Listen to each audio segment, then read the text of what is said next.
Mengganti M. Lutfi dengan Zulhas. Alamat Luhut lagi nanti yang dibereskan. Mendukung Jokowi sebagai Presiden RI adalah salah satu hal yang tidak akan pernah saya sesali dalam hidup ini. Saya sangat bangga punya kepala negara seperti Jokowi yang sudah terbukti mampu membangun NKRI hingga disegani di mata dunia. Terlepas dari segala kekurangan dan kelemahan yang pernah dibuatnya, hati kecil saya tahu Jokowi adalah orang baik. Tapi di sisi lain, jujur, kadang saya bingung, tak habis pikir, bahkan jengkel dengan beberapa keputusan politik yang diambil Jokowi. Salah satunya adalah yang terbaru ini, terkait reshuffle kabinet di bagian mencopot Mendak M. Lutfi, lalu menggantinya dengan Zulhas Ketumpan. Mengganti Mendak M. Lutfi memang sudah sangat tepat, tapi penggantinya itu loh kok Zulhas sih. Kayak di Indonesia sudah kehabisan stok tenaga ahli yang profesional dan mumpuni di bidang perdagangan. Apalagi Kementerian Perdagangan adalah sektor vital yang bersinggungan langsung dengan masyarakat, terutama masyarakat kecil. Saya menyadari sepenuhnya jika menteri adalah jabatan politik, tapi ya jangan sampai begini. Kok Zulhas sih? Jadinya ke situ lagi menggerutnya. Saya sempat membaca beberapa opini yang menganalisa strategi Jokowi menunjuk Zulhas sebagai mendak.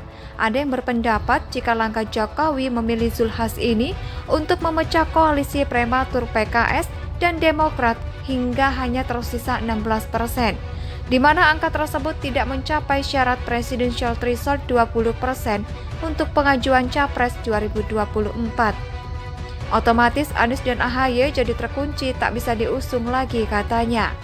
Menanggapi analisa ini singkat saja, politik itu sangat dinamis, segala kemungkinan bisa terjadi, termasuk di tikungan terakhir. Jangankan tahun 2024 yang masih 2 tahun lagi, dalam hitungan detik saja segala sesuatu di dunia politik kemungkinannya bisa berubah cepat dengan cara yang mengagetkan. Jadi terlalu prematur juga jika sekarang kita sudah menghitung sambil memastikan PKS dan Demokrat sudah terkunci, tidak bisa mengusung A atau si B di pencapresan 2024 nanti. Sebagai contoh terkini dalam Rakernas Partai Nasdem yang digelar kemarin Kamis 16 Juni 2022, 32 dari 34 DPW Nasdem menjagokan Anies maju sebagai Capres 2024. Nah loh, lalu apa yang jadi jaminan jika suatu saat Nasdem yang sudah jatuh cinta pada Anies tidak bersama-sama PKS dan Demokrat demi mengusung Anies? Belum lagi ditambah Yusuf Kala yang sudah berakar di Golkar, ternyata hadir bahkan memberikan seminar bertajuk Perjalanan Bangsa dalam Kepemimpinan Nasional di Rakernas Nasdem. Ngeri-ngeri sedap kan jadinya? Sama sekali belum ada kepastian apapun, sekalipun kemungkinan analisa memecah koalisi tadi juga tetap bisa saja terjadi. Tapi di sisi lain, kemungkinan Nasdem dan Golkar bersatu dengan PKS dan Demokrat demi mengusung Anies di 2024 nanti masih sangat terbuka lebar.